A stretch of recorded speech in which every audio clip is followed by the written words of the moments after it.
É uma alegria estar aqui com vocês. Eu agradeço vocês terem se disposto a gastar um pouco do seu tempo, para saber um pouco desse tema que está tão em voga, né?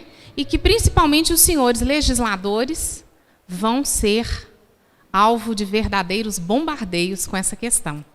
Então, para que vocês não sejam peças de manobra, sem saber do que se trata, né? Sem saber como se posicionar, eu trouxe para vocês, e gostaria de partilhar realmente com vocês, um conhecimento que a gente vem adquirindo aí ao longo de 2 anos, 3 anos de estudo, né? Aqui em Divinópolis, em livros, em cursos fora de Divinópolis também, né? Então, nós vamos falar sobre ideologia de gênero. A ideologia de gênero é uma das armas da cultura da morte. O que é isso?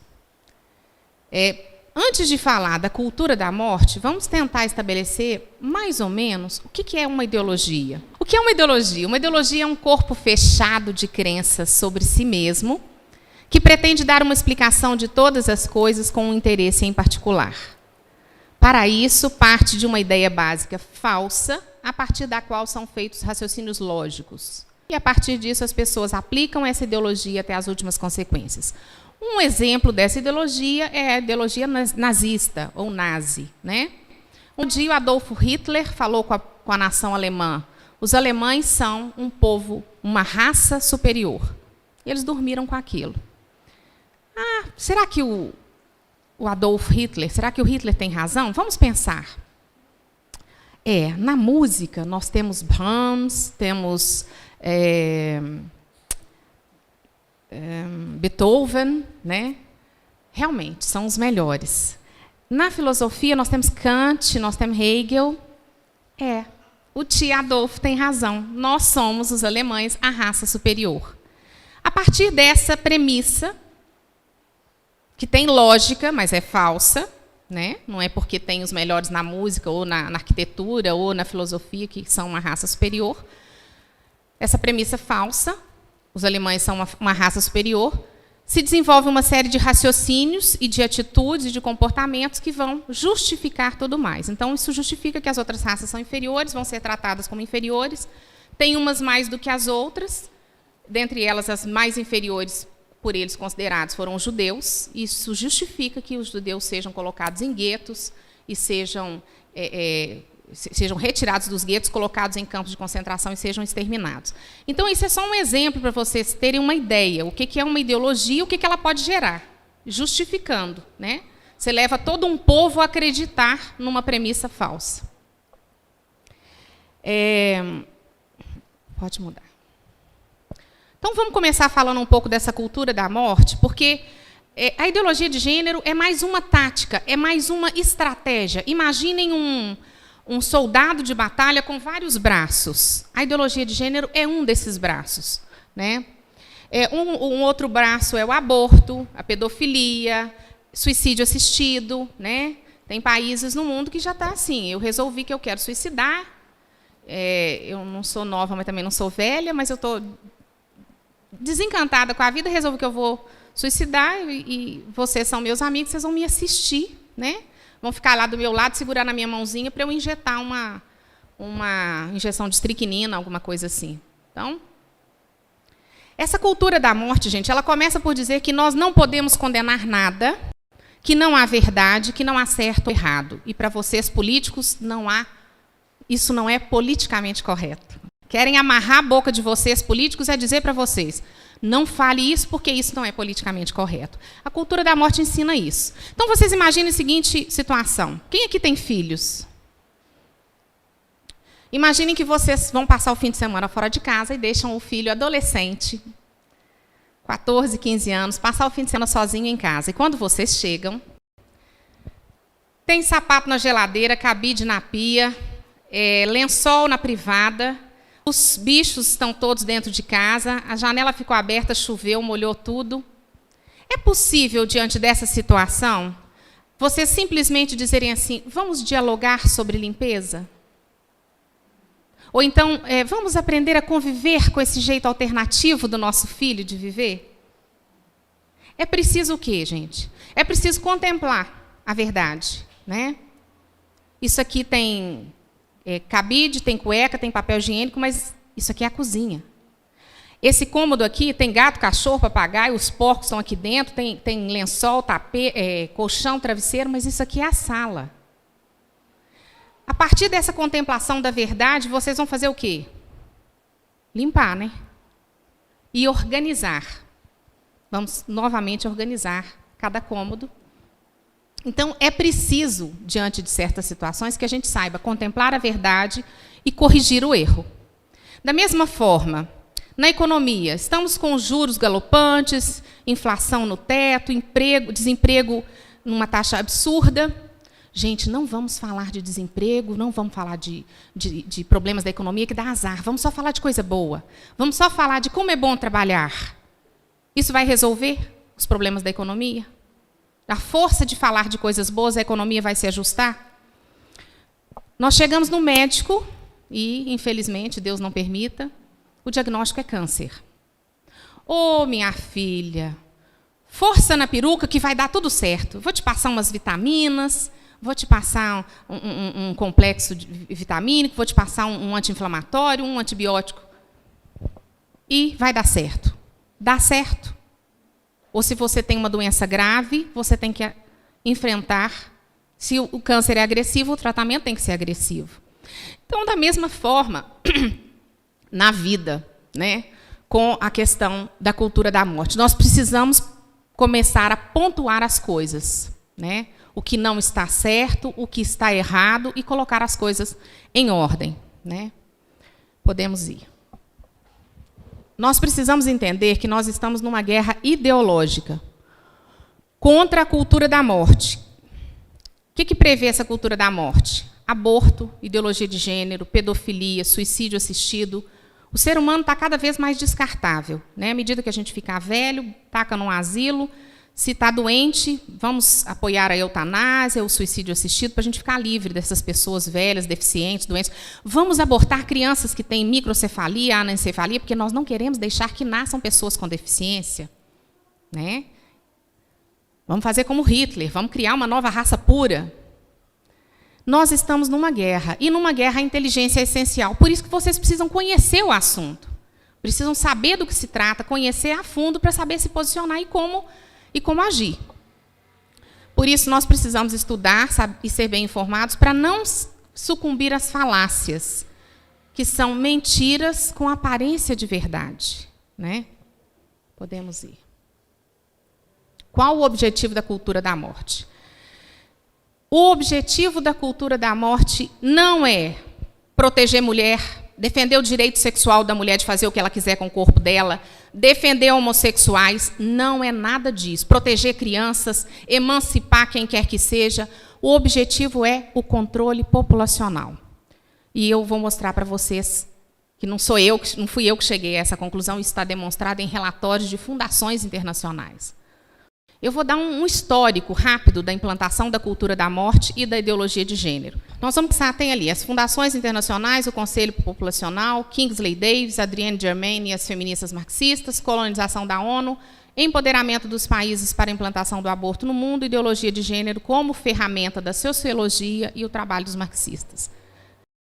Vou tentar resumir dos 100 e poucos anos de história. O capitalismo americano produziu, no final do século XIX, as famílias mais ricas, né? Grupos de famílias muito ricas, como a família Rhodes, Rockefeller, MacArthur,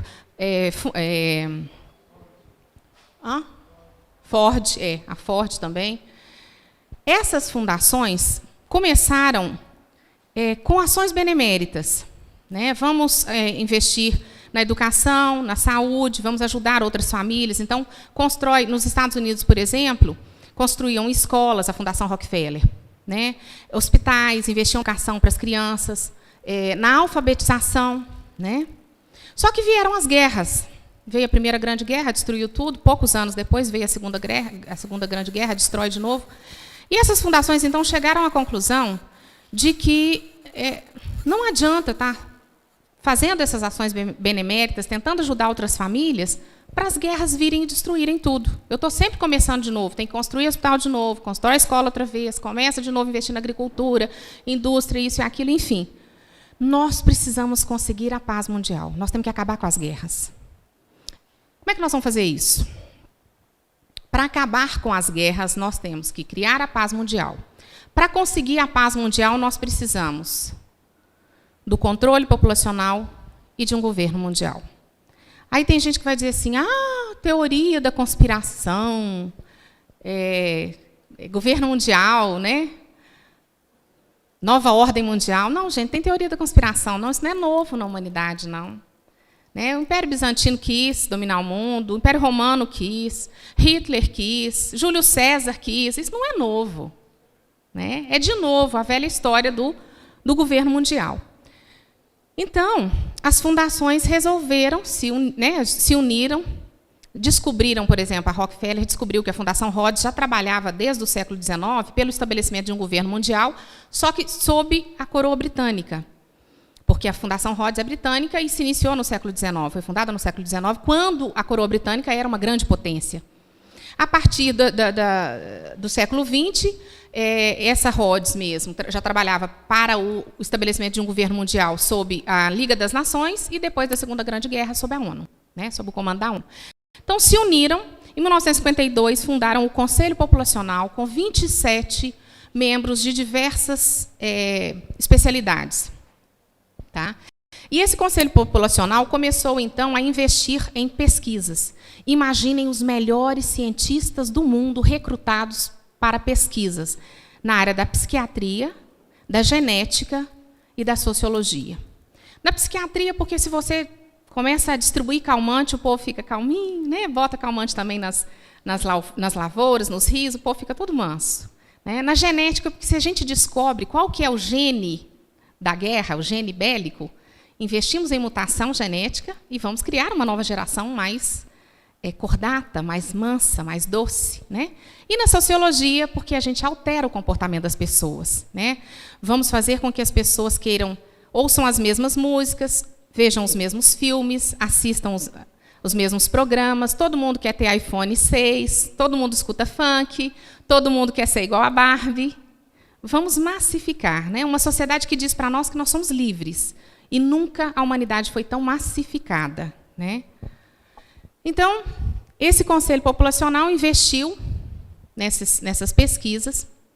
E, em 68, o Kingsley Davis... Pode ir para frente, Matheus.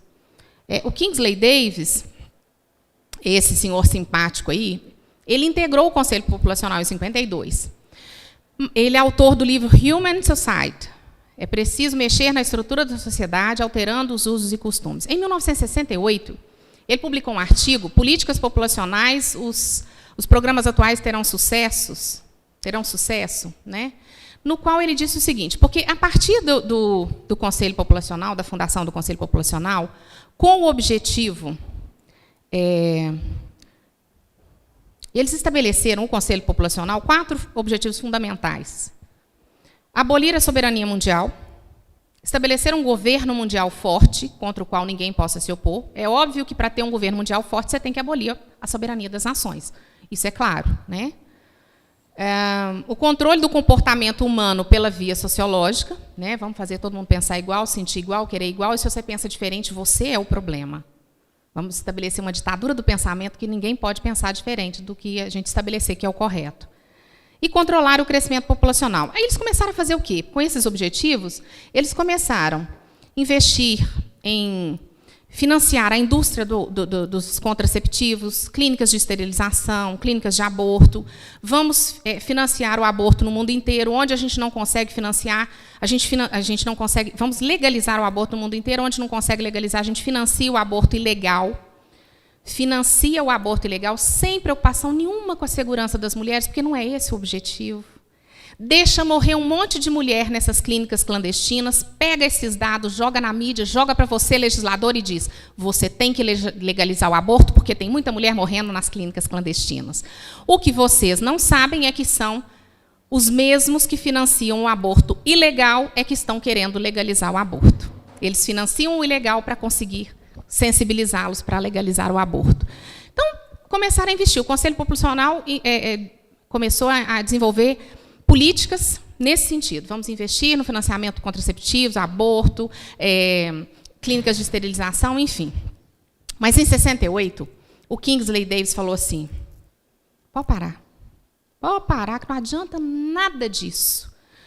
Não adianta só querer legalizar o aborto, financiar o aborto, criar clínicas de esterilização, distribuir contraceptivos para todo mundo, porque a hora que o homem e a mulher querem ter filhos, eles param com isso. Eles param de usar o contraceptivo, eles param de fazer aborto e eles têm filhos.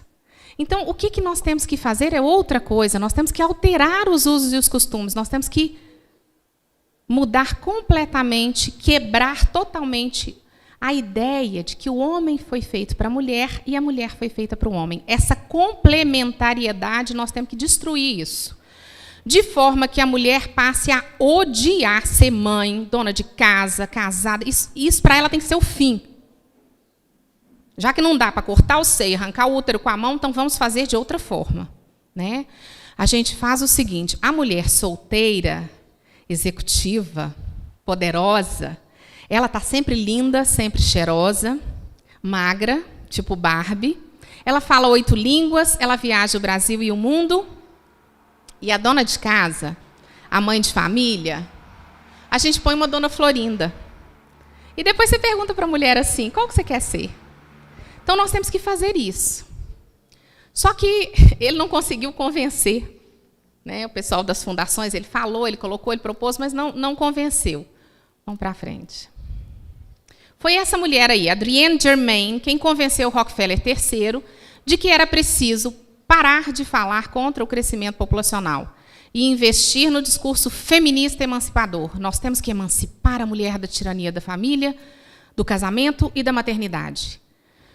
Conversa de 2 horas de porta fechada com Rockefeller III, ela falou, esse discurso seu de crescimento populacional, de controle populacional, isso já virou um disco furado, quebrado, que não resolve. Né? Aqueles que são da minha geração vão se lembrar, quando a gente era adolescente, o disco furado na escola era controle populacional, crescimento populacional. O mundo vai explodir, vai faltar terra, vai faltar água, vai faltar comida. Isso a gente escutava direto. Os meus filhos já foram criados na geração do meio ambiente. Tudo é um meio ambiente, né, uma maneira como é o ambiente. Assim, quem tem filhos na escola já deve ter percebido. Os nossos filhos ouvem falar de meio ambiente numa proporção que a gente nunca ouviu. Né? Aliás, nem sei se alguma vez na escola falaram para mim de meio ambiente. Né? Então, na verdade, é isso. Essa mulher convenceu, falou com ele, olha, o negócio é o seguinte, nós temos que empoderar as mulheres. A mulher tem que ser liberta dessa tirania do homem. Esse negócio, o homem vai lá, faz filho na mulher, ela fica lá esquentando a barriga no fogão, esfriando na pia, e ele vai e segue a vida livre, leve e solto. Isso é uma tirania, uma exploração, é um absurdo. A mulher tem que odiar ser mãe, ser dona de casa, ser casada. É isso. Então, as fundações falaram, oba, já tem quem está fazendo o trabalho sujo de subverter o papel das mulheres. Nós vamos dizer para a mulher que ser mulher é uma desgraça. Ser mãe, ser casada, ser dona de casa, isso é uma desgraça, isso é uma doença, uma coisa séria que tem que ser extirpada. Né? Então, como elas já estão fazendo, vamos financiar. Então, as fundações internacionais, começaram a financiar todos os projetos das feministas marxistas, que queriam esse empoderamento da mulher. E é interessante que, se vocês lerem um artigo, quem quiser pode anotar, chama Agenda de Gênero. Essa agenda de gênero mostra a caminhada desse movimento feminista marxista, inclusive dentro da ONU, com os congressos internacionais das mulheres, em que se vê o seguinte, elas organizavam congressos da seguinte forma, nós aqui, façamos de conta, somos todas mulheres, nós pensamos todos iguais. Queremos que a mulher largue mão de ser mãe, dona de casa, esposa, destrua essa figura, esse papel. Então, nós vamos fazer um congresso, dizendo que nós estamos representando as mulheres do mundo inteiro, que todas as mulheres pensam assim, e vamos produzir um documento para levar para os governos, para os países, para dizer, olha, nós queremos políticas sociais, legislações que acolham essas propostas nossas. Mas as 2 mulheres ali são de uma área de defesa da família, gostam de ser mãe, dona de casa, acham que a mulher tem que ter o direito de trabalhar fora, se ela quiser, de trabalhar fora e também ser mãe, dona de casa, casada, ter família. Então, as duas não conseguem nem credencial para entrar no nosso evento. Quando conseguem, é uma só, porque eu diminuo a força das duas. Então, vem uma sozinha para o nosso evento. As contribuições que ela dá não são sequer anotadas. Isso a gente sabe de mulheres que participaram desses eventos e disseram, nós ficamos decepcionadas de perceber que as nossas pontuações, as nossas colocações não foram sequer anotadas no documento final, como se não tivessem manifestado, né? E foram fazendo essas ações através desses congressos da ONU e, por meio da ONU, levando para os países. Legaliza isso, legaliza aquilo, queremos isso, queremos aquilo, como se essas mulheres representassem a vontade de todas as mulheres do mundo. Ou, pelo menos, da maioria, nem isso, né? Era um grupinho minoritário que soube como agir. Vamos ver. Bom, a partir dessas ações, depois, mais para frente, eu vou explicar com mais clareza, começaram, então, tem que libertar a mulher da tirania do homem. Vamos empoderar os países. As fundações, através da ONU, começaram a empoderar os países para poder legalizar o aborto no mundo inteiro. Como não estava conseguindo, vem a ideologia de gênero como um braço amigo para conseguir o que o aborto não está conseguindo. Inclusive, foi a Judith Butler, porque o histórico foi mais ou menos o seguinte, gente. Décadas de 50 e 60, as fundações investiram em pesquisas. Estudaram pesquisas, tudo mais. 70, elas colonizaram a ONU. A partir de 80, começaram a empoderar os países no mundo inteiro para legalizar o aborto. Como estão tendo dificuldade, né, não é todo país que está aceitando, não foi com a facilidade que eles imaginavam, a saída agora é a ideologia de gênero. Isso tanto é verdade que a Fundação Ford, que é uma das mais ricas, porque o Henry Ford faleceu, em 1936 foi fundada a Fundação Ford, ele deixou 80% da fortuna dele para a instituição, para a Fundação Ford. Então, eles chegaram à conclusão, precisamos adotar a ideologia de gênero, precisamos implementar de toda forma. A Ford fechou os escritórios dela, os departamentos dela no mundo inteiro, inclusive de controle populacional, e aumentou, manteve apenas um de ideologia de gênero. Por isso que nós, de repente, do nada, de um ano ou dois para cá, a gente só ouve falar de ideologia de gênero. São programas no GNT, no SBT, são filmes, são livros, são todo tipo de ação da mídia, de propaganda a favor da ideologia de gênero, mostrando como se fosse uma coisa, um passo de evolução, né? Então, veio a Judith Butler, com essa história toda de liberta a mulher da opressão do homem, não sei o quê. A Judith Butler, que nós vamos ver mais para frente quem que é uma das ideólogas de gênero de ponta, ela é talvez o maior expoente atualmente no mundo da ideologia de gênero, a maior defensora.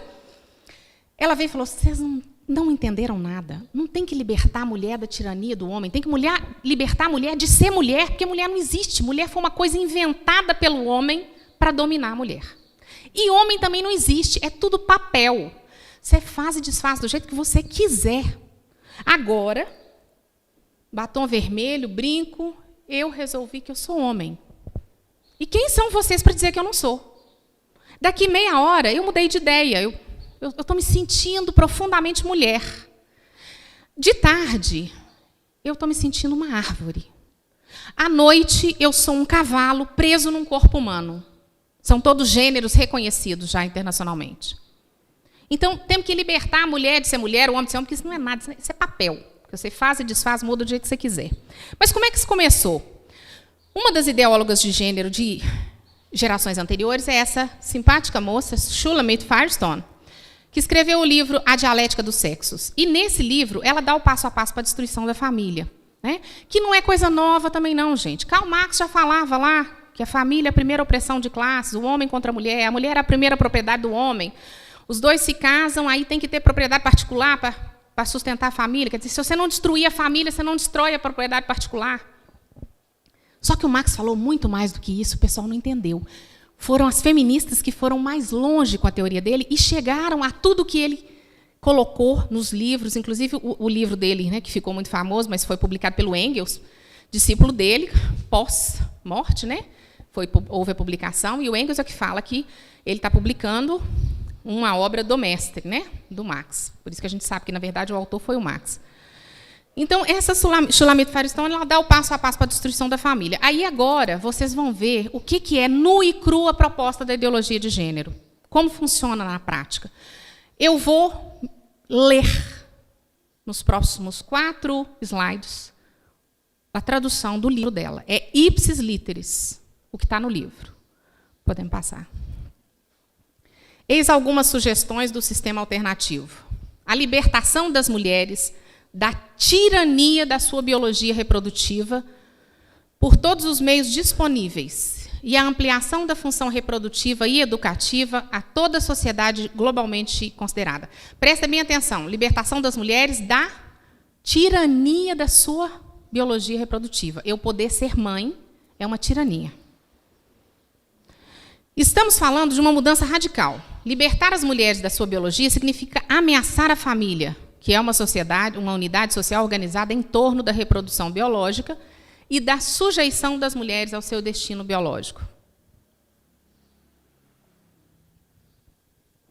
A total autodeterminação, incluindo a independência econômica, tanto das mulheres quanto das crianças. É por isso que precisamos falar de um socialismo feminista. Com isso, atacamos a família em uma frente dupla, contestando aquilo em torno de que ela está organizada, a reprodução das espécies pelas mulheres e sua consequência, a dependência física das mulheres e das crianças. Eliminar essas condições já seria suficiente para destruir a família que produz a psicologia do poder. Nós a destruiremos ainda mais.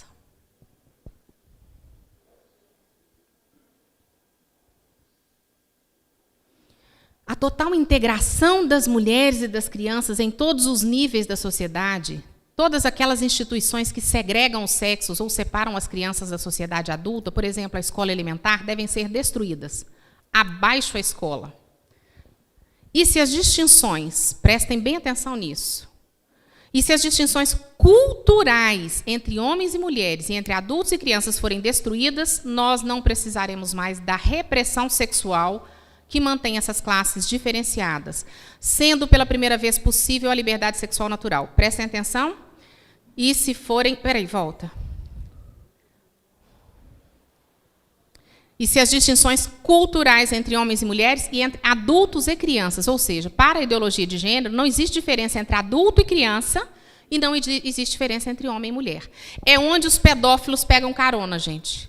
A Unesco já tem documentos reconhecendo o direito das crianças de ter vida sexual ativa a partir dos 10 anos de idade. Então, se um marmanjo de 40, 50 anos resolver transar com a sua filha de 10 anos e for consentida por ela, ainda que ela tenha sido toda aliciada e levada a isso, está tudo certo. Não é pedofilia. E a isso chega às consequências mais absurdas. Assim chegamos à liberdade sexual para que todas as mulheres e crianças possam usar a sua sexualidade como quiserem. Você transa com gato, cachorro, papagaio, cavalo, do jeito que você quiser. Não haverá mais nenhuma razão para não ser assim. Em nossa nova sociedade, a humanidade poderá finalmente voltar à sexualidade natural polimorfamente diversa. Serão permitidas e aceitas todas as formas de sexualidade. A mente plenamente sexuada, ou seja, vamos pensar só em sexo, tudo se resolve com sexo, a vida começa e acaba em sexo. Tornar-se universal. Agora, o que dá mais embrulho no estômago nessa história toda, se a criança escolhesse a relação sexual com os adultos, ainda no caso que escolhesse a sua própria mãe genética, não existiriam razões a priori para que esta rejeitasse suas ensinações sexuais, visto que o tabu do incesto teria perdido a sua função. Vocês que são pais e mães, imaginem vocês transando, a mãe com o filho, o pai com a filha. Se isso não dá embrulho no estômago, eu acho que isso só deve agradar aos pedófilos, gente. Não tem condição. Né? Então, essa é a proposta. E, através da ideologia de gênero, eles querem chegar a isso. Podemos ir. Veio esse simpático senhor, Karl Koch. Aliás, ele veio antes, que ele é de 1923. Pessoal, aproveitou a contribuição dele. É preciso, para conseguir isso que a Shulamit Firestone propôs com tanta clareza, nós precisamos alterar a superestrutura, revolucionando a religião, a família e as leis. É onde vocês, legisladores, vão ser cada vez mais bombardeados com isso, né? Agora, o que eu acho interessante é que assim, eles querem revolucionar as leis e vão usar vocês para isso. Mas mesmo enquanto as leis não permitem, eles estão agindo, dando as costas para o legislador. Foi o que fizeram aqui no Brasil com o Plano Nacional de Educação, foi rejeitado. O Conselho Nacional de Educação fez o quê? Falou com os conselhos estaduais e federais: votem e incluam a ideologia de gênero nos planos estaduais e municipais, senão vocês não recebem verbas. Isso veio do governo federal, de MEC e Conselho Nacional de Educação. Ora, mas o Congresso Nacional não afastou isso? Nós não damos importância para o Congresso Nacional. O Congresso Nacional não sabe nada, vocês, legisladores, não sabem nada, vocês, pais, não sabem nada. Nós sabemos, e nós é que vamos fazer, e estão fazendo. Tanto que distribuíram um monte de material através do MEC, nas escolas, tem professores falando a rodo de ideologia de gênero, sem que os pais nem saibam, doutrinando os meninos. Então, vamos revolucionar mudando a religião, a família e as leis. A contribuição seguinte para essa ideologia foi desse médico sociólogo, Dr. John Money, na década de 60. Esse médico, ele que fez a cirurgia de mudança de sexo de um dos gêmeos, Brian e Bruce Reimer. Vocês conhecem a história desses gêmeos? Isso veio muito para a mídia, né? Passa a ver a foto deles.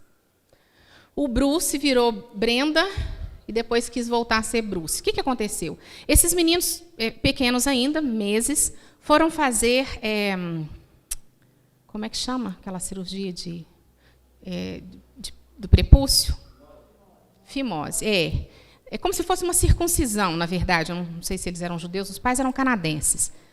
E o infeliz do médico cauterizou o pênis de um dos meninos. Os pais, apavorados, não deixaram fazer a cirurgia no outro irmão gêmeo, foram embora para casa, o pênis totalmente torrado caiu. E eles ouviram na televisão um programa desse Dr. John Money que dizia que ninguém nasce menino nem menina. Você se torna homem ou mulher de acordo com o que você foi criado. Os senhores homens só se tornaram homens porque a mãe de vocês colocou roupa de homem em vocês e deu carrinho para vocês brincarem. Se vocês tivessem tido boneca para brincar, vocês tinham virado mulher.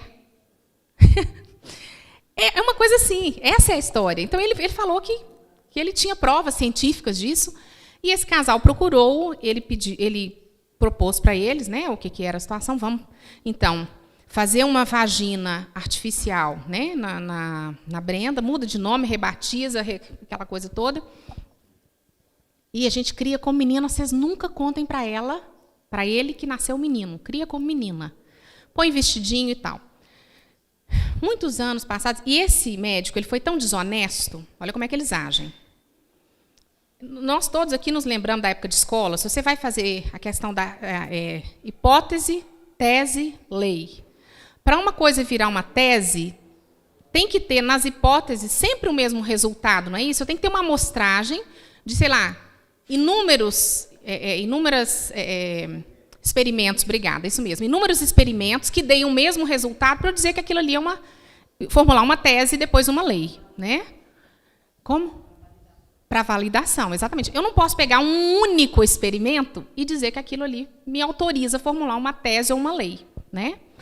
Esse Dr. John Money pegou esse caso e viajou o mundo inteiro, publicou artigos dizendo que esse caso provava a teoria dele. É curioso, é interessante os nomes.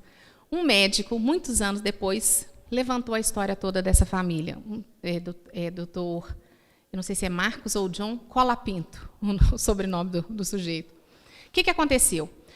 A mãe do menino contou. A Brenda, quando colocou o primeiro vestidinho nela, já maiorzinha, 2, 3 anos, ela rasgou o vestido no corpo. Ela tinha um comportamento muito estranho na escola, queria fazer xixi em pé, aquelas coisas. Toda uma vez foi pega na escola fazendo xixi em pé, menina fazendo xixi em pé. Aí virou chacota na escola, porque bullying não é uma coisa nova, não é uma coisa da agora, né? Enfim, deu tanto problema. A mãe teve depressões repetidas e acabou morrendo. Com 14 anos, o pai não aguentou, contou para ele a verdade. Ele quis voltar a ser homem. e falou que foi, quando ele pôs o terno dele, a roupinha dele de homem, pela primeira vez, já rapazinho, que aquilo foi uma limpeza na alma, uma realização. Mas esse menino teve que lutar com muita coisa, o outro irmão dele se envolveu com droga, o pai alcoólatra, uma confusão danada. Ele acabou casando, se casou com uma mulher divorciada que já tinha filhos, mas ele tinha pesadelos horrorosos, porque tem um livro que conta a história deles, os experimentos que o Dr. John Money fazia com eles quando crianças, no consultório, de fazer o irmão gêmeo vir por trás, encostar, passar a mão, manipular, irmão com irmão, para ver como é que faz menino com menina, orientando os pais a andar pelados na frente dos filhos para mostrar. Coisas assim absurdas. Fizeram dessa família experimentos, com essa família, experimentos assim absurdos. Enfim, o resultado. O irmão morreu drogadicto, o pai alcoólatra, a mãe com depressão. Em 2008, a Brenda, o Bruce, depois que voltou a ser homem, adotou o nome de Davi. Ele falava assim, Davi venceu Golias. Eu vou vencer esse gigante desse problema da minha vida. E ele se suicidou em 2003, com 38 anos. Essa é a história, o fim dessa história trágica. E esse Dr. John Colapinto procurou o Dr. John Money para colocar para ele a situação toda. Ele falou assim, olha, esse experimento, nós perdemos o contato com ele, então já não... Um ser humano, uma família, 2 crianças são um experimento, um rato de laboratório. Vocês verem o valor que eles dão a isso. Aí veio essa simpática senhora, que já não sabe se é homem, se é mulher, mas é isso mesmo que ela quer, a senhora Judith Butler, e disse, né, foi a contribuição seguinte, porque ela que amarrou isso tudo, né, o que vem lá das feministas marxistas, a Shulamit Firestone, a contribuição do Kingsley Davis, do Karl Koch, a teoria de Marx lá atrás, ela juntou tudo e falou, gente, presta atenção, entenda aqui uma coisa. Ser homem ou ser mulher não é biológico, mas gênero, papel que cada um constrói, destrói e modifica como quer, de modo indefinido e indefinível. Inclusive, Nova York tem já reconhece, um órgão lá de Nova York já reconhece, acho que 43 gêneros. Esse povo está todo atrasado, não entendeu? Foi nada. Gente, gêneros têm infinitos, pois se eu posso escolher a cada minuto ser o que eu quero, do jeito que eu quero, como é que você vai contabilizar isso? Falar quantos gêneros que tem? Eu resolvi agora que eu sou um macaco. O que resolveu que é um macaco totalmente diferente de mim. São 2 gêneros de macacos diferentes. Né? Então, indefinido e indefinível. Foi ela quem introduziu o termo gênero na ONU, em Pequim, em 1995. Elas caladinhas, as feministas marxistas, capitaneadas por ela é a cabeça, vamos introduzir gênero no lugar da palavra sexo. E, boca fechada, não fala nada. Deixa todo mundo pensar que gênero é apenas substituição para a palavra sexo. Em vez de sexo feminino masculino, vamos pôr gênero feminino, gênero masculino. Tá? Caladinhas. Foi só 12 anos depois, em 2007, que, obrigadas pelos países dirigentes, né, da ONU, elas deram a definição de gênero. O que é gênero? E é isso. Né?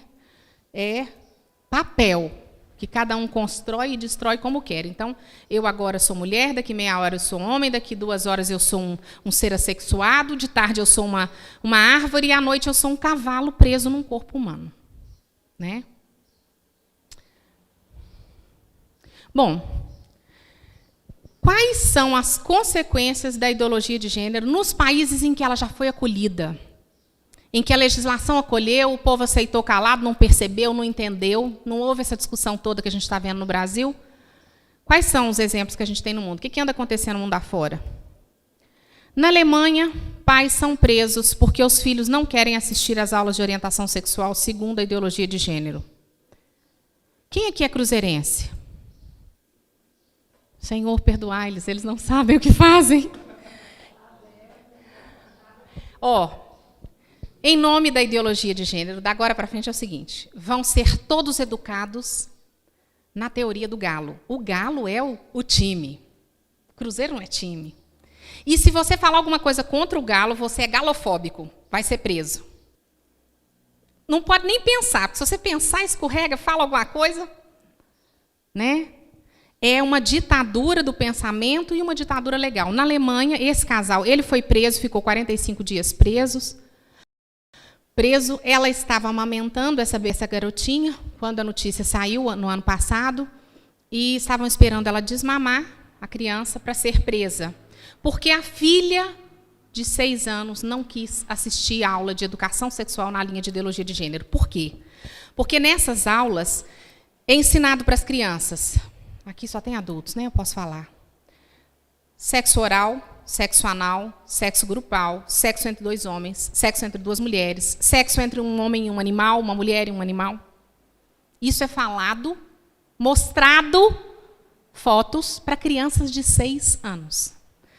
E aí teve gente nessa turma que desmaiou, teve criança que terminou a aula, passou mal, desmaiou. Uma das crianças, uma filha deles, não quis assistir, foram processados, gente. O promotor de justiça pediu a condenação e o juiz condenou a pena de cadeia, porque a filha não quer assistir e eles, apoiando a filha, não permitiram que ela assistisse essas aulas. Isso na Alemanha, que até onde eu sabia, eu achava que era uma democracia. Eu acho que eu perdi a mudança lá da... Né, porque na Suécia, está pequenininho, eu vou ler para vocês. A Suécia é o 2º país no mundo em número de estupros. Ninguém conta isso para a gente. Só se fala que é país de primeiro mundo, primeira economia. Realmente a gente chega lá, tem umas coisas muito interessantes que eu tinha vontade de implementar aqui no Brasil para ver como é que ia funcionar. Você chega numa banca de revistas, não tem jornaleiro. Você escolhe a sua revista, compra, paga, pega o seu troco, a revista e vai embora. O que vocês acham da gente colocar isso aqui no Brasil? Só mostram os exemplos bons, né? País de primeiro mundo, PIB lá em cima, né? Um povo culto, não sei o que e tal, mas isso não contam. Lá existem banheiros de gênero, que são banheiros onde entram mulher e homem, e é o 2º país no mundo em número de estupros. Aqui em Belo Horizonte nós tivemos molestação infantil, atentado violento ao pudor e estupro em escola pública, escolas que adotaram gênero, contra a legislação e contra os pais. E aqui em Divinópolis nós tivemos, há 15 dias, um mês atrás, no máximo, numa das escolas ocupadas, um professor que começou com um discurso assim. Nas nossas casas, nós temos banheiros unissex. Por que não na escola? Com crianças e adolescentes. Parece que numa das salas, não sei onde que ele mesmo gravou, alguém gravou e isso foi para a mídia, são crianças de 8 anos. Os pais sabem disso, autorizaram a presença das crianças na escola. É uma coisa que eu não consigo entender. Talvez os senhores consigam entender para me explicar. Eu confesso que eu não consegui acompanhar o raciocínio.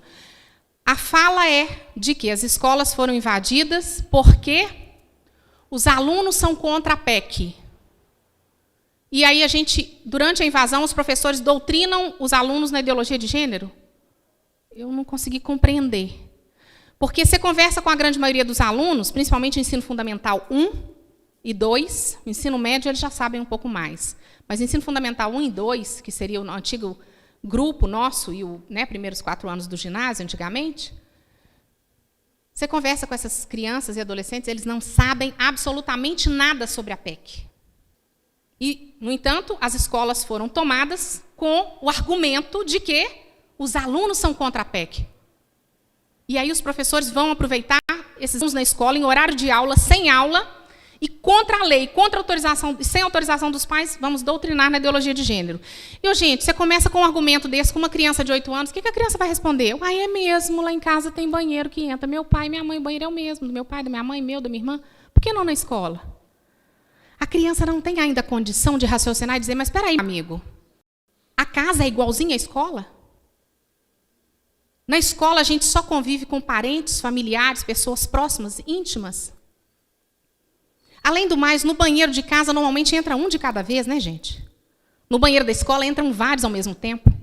A hora que tiver aluno mais velho, de ensino médio, abusando, estuprando filhas de vocês, netas, de 9, 10, 11, 12 anos, dentro do banheiro da escola, qual o professor que vai lá defender? Quem que vai proteger? Mas essas crianças não têm condição de raciocinar isso. Por isso que a gente fala doutrinar, né? Porque você fala na cabeça de uma criança que não tem nem como, às vezes, se defender. No Canadá, é o Estado quem diz como os pais devem educar os filhos. E os pais podem perder a guarda deles, se o Estado entender que eles os estão educando de forma diferente daquela que o Estado diz que é a correta. Professores podem ser demitidos se expressarem ideias contrárias àquela considerada politicamente correta pelo Estado. Comerciantes podem perder seus alvarás de funcionamento e profissionais liberais perder suas licenças profissionais pelo mesmo motivo. Há uma verdadeira ditadura do pensamento. É um artigo na internet, vale a pena vocês olharem, chama A Warning from Canada, uma canadense que pediu para ser ouvida pela Suprema Corte americana quando o Barack Obama ia resolver se liberava casamento homossexual no país inteiro. Ela falou, olha, o americano tem que estar preparado para o seguinte, no Canadá, o casamento homossexual já foi legalizado há muitos anos, não sei se desde 95 ou 2005. Desde que foi legalizado, o que aconteceu? Eles começaram a mudar a legislação, mudar a língua. No Canadá não se usa mais, ou estão diminuindo, quase que eliminando. Ele, ela, menino, menina, é criança. Você não pode, no seu blog, nos seus e-mails, você professor, você legislador, você comerciante, psicólogo, você não pode manifestar ideia diferente daquela que o Estado entende que é a correta. Então, se você acha que o ideal é que os filhos sejam criados pelo pai e pela mãe, que eles tenham pai e a mãe biológico, conheçam o pai e a mãe biológico e sejam criados por um pai e uma mãe, isso é discurso homofóbico. O Estado pode entrar dentro da sua casa, um vizinho te denuncia e fala, está educando os filhos dizendo que o certo é homem com mulher, não é mulher com mulher, nem homem com homem, isso é homofóbico. O Estado entra na sua casa, confisca documentos, arquivos, um monte de coisa e coloca seus filhos para adoção. Demonstrado que realmente é verdade isso que estão dizendo, seus filhos são colocados para adoção. Você perde licença para trabalhar, perde o comércio, enfim. É aquilo que eu falei, da agora para frente ninguém fala contra o galo. Se vocês falarem contra o galo, vocês são galofóbicos e vai todo mundo preso. Né? Então, você não pode falar nem dentro da sua casa, você não pode dizer para o seu filho que o time que você gosta, o time do coração que você torce é o Galo, é o Cruzeiro, de jeito nenhum. Porque se você falar isso, se alguém te denunciar, você vai preso. Você perde a guarda dos seus filhos. Você não está sabendo educar os meninos. Eu já estou acabando, viu, gente? Na Holanda, a ideologia de gênero e suas consequências na civilização. Agora é a vez da poligamia. Eu juro para vocês, eu sou juíza há 16 anos, 11 anos, quase 12 de vara de família. Eu não queria ser juíza de família nesse país, mas nem para ganhar em euros milhões. Olha a situação. São duas mulheres lésbicas. Essas duas do meio. Os dois de lá são dois homossexuais, são casados. As duas são casadas. Esse de cá, da ponta, ele se relaciona sexualmente com os dois de lá. Os dois de lá têm relações sexuais com o de cá. E aqueles dois de lá querem agora, então já tem um lobby forte lá, da poligamia, para que eles possam se casar com esse de cá. E aquelas duas ali queriam ter filhos, mas aqueles três, nenhum daqueles três homens ali, nenhum se habilitava. Então arrumaram um cesto para fazer um filho naquela loura que já está com a barriga grande, ela está grávida. Se vocês anotarem esse título na internet, vocês acham a reportagem completa. Eles fizeram um contrato de que os 5 vão educar os filhos. E na Holanda, você pode nomear um pai legal, diferente do seu marido, da sua esposa, né, no caso de mulher. E ela, a loura, nomeou um daqueles dois lá como pai legal e fizeram um contrato de que os 5 vão educar o filho. Agora, alguém aí já ouviu falar de dificuldade entre pai e mãe para educar filhos? Ou é só eu lá na vara de família que escuto isso? Vocês que são casados nunca tiveram problema com o marido ou com a esposa na educação dos filhos. Imagina 5 para educar um. Então, é por aí. Pais perdem a guarda dos filhos por serem muito cristãos. Pátria educadora na Noruega. Acusados de radicalismo e doutrinação cristã, Ruth e Marius Bodnário foram afastados dos seus 5 filhos pelo Departamento de Proteção à Infância do país. Esse casal, 5 filhos, ela estava com um bebê de 3 meses, 16 de novembro, você dá até a data para vocês, 16 de novembro do ano passado. Ela foi buscar os filhos na escola, a diretora tinha entregue para esse Departamento de Defesa da Infância e Juventude, para esses meninos serem colocados para adoção, porque eles foram considerados inaptos para ser pais, porque são muito cristãos. A reportagem fala que a diretora, conversando com uma das filhas do casal, a menina falou que a avó tinha falado que Deus não gosta do pecado, que Deus condena o pecado, que pecar é errado. E aí a diretora, então, chegou à conclusão de que esses pais, essa família, está despreparada para educar os filhos, porque são muito cristãos, e precisava, então, que esses filhos fossem tomados. Foram tomados os 4, Ela, então, foi para a delegacia com o de 3 meses, foi ouvida, foi embora para casa. No dia seguinte, o Departamento de Estado, esse departamento foi lá e tomou o bebê de 3 meses. Eles conseguiram reaver as crianças em maio desse ano, depois de muita luta. E, a partir disso aí, pode mostrar, outras famílias, não sei se 38, 43, vieram à tona, à mídia, na Noruega, para dizer: carta revela drama de mais famílias que perderam a guarda dos filhos na Noruega. Em abaixo-assinado, 38 famílias denunciam sequestro sistemático de crianças pelo governo da Noruega. Nossos filhos estão sendo literalmente arrancados de nossas mãos. A queixa dessas famílias todas é a mesma do outro casal. Sem um processo, sem um inquérito, sem nada.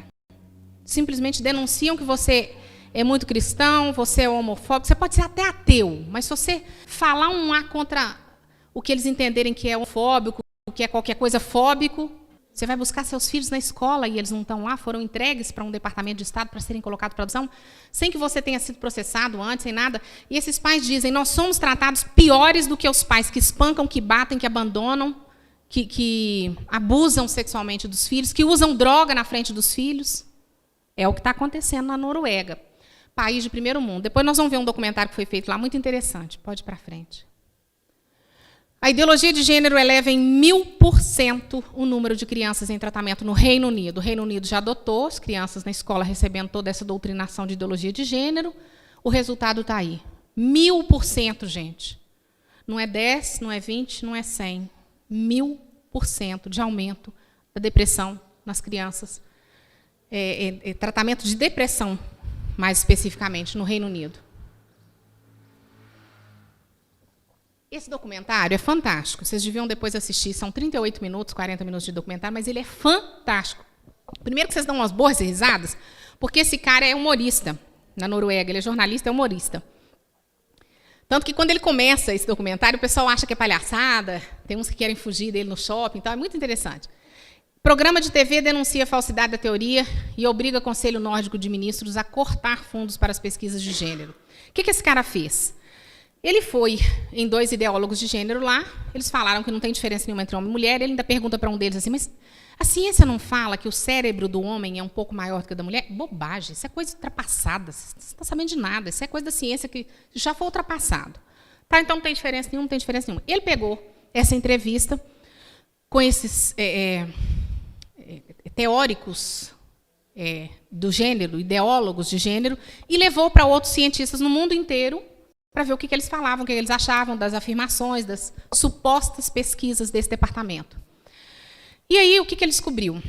Nos Estados Unidos, eu acho que é um psiquiatra infantil, ele faz experimentos, faz testes com bebês de 9 meses. No documentário, vocês veem lá, tem um vídeo para vocês verem as criancinhas. Coloca um monte de criança, brinquedos lá na frente. Carrinhos, bola, boneca, salão de beleza e brinquedo neutro no meio. E solta esses bebês já engatinhando, talvez alguns até andando, 9 meses. Não houve nenhuma exceção. As meninas vão sistematicamente nos brinquedos femininos e os meninos vão sistematicamente nos brinquedos masculinos. Ninguém foi para brinquedo neutro. Aí os ideólogos de gênero dizem: mas 9 meses você já doutrinou, você já educou para ser menina, você já educou para ser menino. Tá bom. Aí ele encontrou um pediatra, cientista, pesquisador em Harvard, que faz testes com bebês de 1 dia, recém-nascidos de 1 dia. Põe para ver máquinas, face humana. Os homens olham mais tempo para as máquinas, as mulheres olham mais tempo para a face humana, sem nenhuma exceção. Não satisfeito, ele procurou uma darwinista na Inglaterra e ela falou: meu filho, presta atenção. Não faz o menor sentido, ao longo da evolução da espécie, o corpo da mulher ter sido dotado de útero e seios, com a capacidade de gestar e amamentar, e isso não ter alterado nada no psiquismo dela. É óbvio que alterou e que isso dá algum prazer para a mulher, ou deveria dar, no normal, porque senão a mulher nenhuma... Gente, vocês já imaginaram se nós mulheres não quisermos, todas nós, no mundo inteiro, nenhuma de nós, sem exceção, não quisermos mais ser mãe? É preciso de muito raciocínio para entender o que vai acontecer com a humanidade? Eu não quero ser mãe. Também não vou doar óvulo para inseminação in vitro, artificial, nada. Então, ela fala, não faz o menor sentido. Todos os cientistas ao longo do mundo detonaram com as ideias dos ideólogos de gênero. Ele, não satisfeito, foi para as ruas, fez pesquisas com as pessoas. E aí ele viu, lá na Noruega mesmo, eu ponho rosa no meu bebezinho, menino. O pessoal na rua fala, que gracinha, princesinha. Acha que é menina. Ponho azul na minha menina. Ah, garotão, meninão, achando que é menino. Ele foi atrás da mãe dele. Ô, mãe, você me criou assim, machão, fortão? Não, meu filho, você era um tiquitinho de gente, magrinho, catatal. Ele chegou à conclusão de que ele não foi educado para ser homem. Ele realmente nasceu homem. Aí ele falou, eu tenho 2 meninas, 10, 12 anos, 8, 10 anos. As meninas são mostradas no documentário, filhas dele. Ele chega ele está sentado no sofá, assim, recostado, fala com as filhas assim, papai esqueceu o gênero de vocês? Aí elas riem e falam assim, nós somos meninas. Não, papai não importa com o gênero de vocês, importa que vocês sejam felizes. Tá bom, papai, mas nós somos meninas. E ele fala assim, eu não eduquei as minhas filhas para serem meninas. Então, a partir disso, ele leva para os ideólogos de gênero toda essa colheita de material e eles falam, não, isso é um lixo, não vale nada. Ele falou, mas como um lixo? Não, até que me provem o contrário. Ele falou, mas essas pesquisas científicas todas, não, isso não tem validade nenhuma. Mas sem argumento. Simplesmente descartam os outros cientistas, o resultado do trabalho de outros cientistas no mundo, sem nenhum argumento. Ele leva isso, então, para o Conselho Nórdico e são cortados milhões de financiamento para pesquisa de gênero em função dessa reportagem. Vale a pena, gente, não deixem de assistir, que é muito legal, muito interessante. Acabando já. E no Brasil, o que está acontecendo? E aqui eu já estou no fim. Enquanto não conseguem mudar as leis e a cabeça das pessoas, os defensores e promotores da ideologia de gênero já estão agindo contra a lei e em desrespeito para com os pais, doutrinando crianças e adolescentes nas escolas, com livros e propostas pedagógicos na linha dessa ideologia. Isso para falar de criança, né, que vai afetar os senhores enquanto pais, né, enquanto legisladores na questão da lei, sem dizer, né, da proposta para nós adultos, nas novelas, nos filmes, na música, nos programas de televisão, que querem nos convencer de que realmente essa coisa é uma coisa boa e veio para libertar alguém, né? Enfim, para terminar, vamos ver se tem jeito de mostrar esse vídeo. Olha se tem... Essa doutora Damares, ali embaixo, ó, tem... Ah, tá. Ela mostra os livros que estão sendo entregues, esse é o último slide, os livros que estão sendo entregues nas escolas para as crianças, o que está sendo ensinado para as crianças, sem a autorização dos pais, nas costas dos pais. Outra coisa, se a ideologia de gênero for aprovada, uma das propostas, inclusive da ONU, tem um outro documentário, um outro artigo muito interessante, vale a pena vocês olharem na internet. Amparo, ex-revolucionária e funcionária da ONU. Ela conta qual que é a proposta da ONU para a educação sexual das crianças. Uma das propostas é que os pais não saibam do que é ensinado para elas nas escolas. Ó, segredinho. Amparo, é o nome dela, 2 pontos. Ex-revolucionária e funcionária da ONU. Ela conta qual que é a proposta. Ela fala, por exemplo, da indústria do aborto, eu não sei se vocês sabem. Ela era funcionária da ONU, eu não sei se é Equador, Colômbia, um desses países, Venezuela, enfim. É um país de língua espanhola. Aqui na América. Ela fala que a ONU vende para eles, ou vendia na data da reportagem, uma pílula por 25 centavos de dólares. Quem são os bons de matemática aí? Fazer conta para nós. E eles vendem, então pronto, ó, Felipe? Felipe vai fazer a conta para nós. Ela compra, a ONU vende para eles por 25 centavos de dólares. E eles vendem por 9 a 14 dólares cada pílula. Eu não consigo fazer essa conta, não, gente. Tem que ser no computador, na calculadora. Você compra, imagina no seu comércio, você comprar por 25 centavos e poder vender por 14 reais. É um lucro fantástico.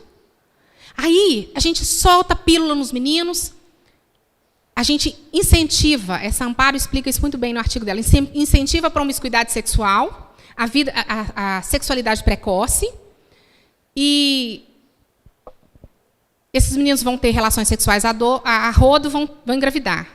Aí, pílula do dia seguinte. Vende camisinha, vende pílula, vende tudo quanto é contraceptivo. Falha, porque eles falham. Aí vem a gravidez, você dá a pílula do dia seguinte. Se a pílula do dia seguinte falhar, a gente oferece o aborto. E o aborto, gente, ele produz um resto humano. Aí a gente aproveita e faz cosméticos, shampoo. É nojento, mas é esta a proposta. E dentro dessa proposta, a ONU coloca que os pais não podem saber o que é ensinado para os filhos na escola, na linha da...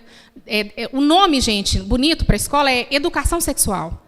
Ninguém vai chegar para vocês, legisladores, falando nós queremos implantar ideologia de gênero, nós queremos dar uma aula de ideologia de gênero. Não. Nós vamos dar aula de educação sexual, vamos passar tudo de ideologia de gênero dentro dessa aula, e nas outras matérias também, física, matemática, química. Quem já leu aí a nova base curricular nacional fica estarrecido de ver que os meninos vão ser educados para entender que na matemática, 2 mais 2 nem sempre dá 4. Você vai ensinar isso para meninos de 2 anos. A confusão que vai fazer na cabeça desses meninos. As leis da física, da termodinâmica, são construção social, luta de classe. Isso não é lei, não é ciência, não. É isso que vão ser ensinados. Então, você não ensina. Na escola, o professor não ensina português, não ensina matemática, não ensina física, não ensina química, mas ele ensina luta de classe, opressão, homofobia, ideologia de gênero. Né? E aí está tudo bem. Nós foi, nós vai, nós fomos, nós voltemos. Vocês entenderam, não entenderam? Então, nós nos comunicamos, está bem. Aí eu fico revoltada, porque eu estudei a vida inteira em escola pública. E, na minha época, escola pública eram as melhores escolas. Eu tenho colegas que saíram aqui do estadual, aqui em Divinópolis, e passaram direto na UFMG, sem cursinho. Hoje, os meninos de escola pública, em vez desse governo, essa filosofia que está aí, em vez de melhorar as escolas públicas, sucatearam o ensino. Os meninos não aprendem mais português, matemática, física, geografia, aprendem um monte de coisa que não precisa, dentre eles, educação sexual e ideologia de gênero.